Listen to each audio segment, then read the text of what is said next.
Well, it's Cy-Hawk Week, and the Hawks, they're heading to Ames for what should be the best matchup of the week.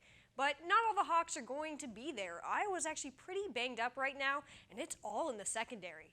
Free safety Kevon Merriweather is out with a foot injury, cornerback Julius Brent is out with a knee injury, and cornerback Riley Moss is out with a leg injury. Lots of injuries there. And just to make matters worse, cornerback Matt Hankins is questionable for the game. But on the bright side, after going down with what looked to be a pretty rough injury against Rutgers, defensive back Geno Stone is available to play.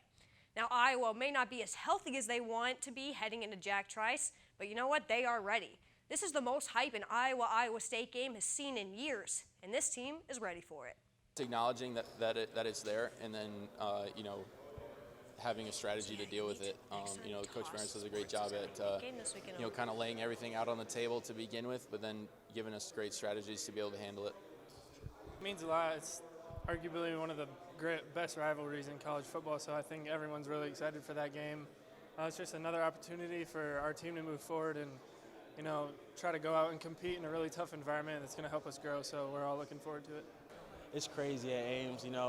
My first time was about, I think it was 4 years ago, going to Ames, and just walking to the stadium, you could see from the fans and the little kids just yelling at you that it was really going to be a hostile game. And this rivalry, that's when I first learned about it, because I'm not really from here, but I learned how big that rivalry was that day. And we have a lot of in-state guys on this team, and the best thing about this game is the guys in this building. Training with these guys, practicing with these guys, and being in a locker room with these guys, that's what's truly special to me. And that's what makes me emotional. That's what makes me tick. Well, you know what makes me emotional and makes me tick? Well, it's those technical difficulties and hearing how much Landon Paulson loves this game and loves this team. But the real question is what makes Iowa State tick? I'd say it's easily their quarterback, Brock Purdy, and the Iowa defense has a challenge ahead of them.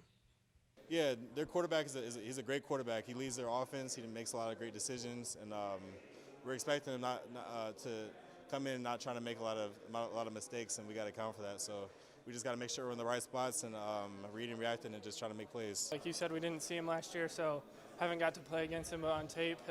He's a competitor. He knows how to play. He knows how to operate their offense on a high level. He's efficient.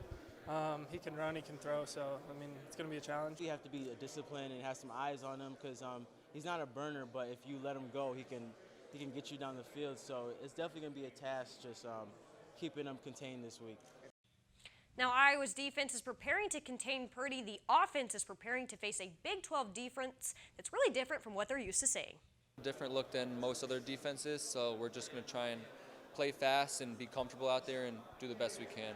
Yeah, obviously a lot of experience. I think their front three guys have all started last year and have a lot of experience.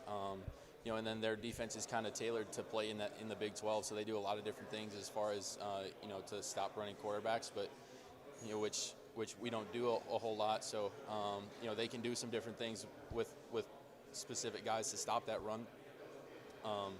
So, they just do a lot of different things, in their secondary, as far as disguising coverages and stuff like that.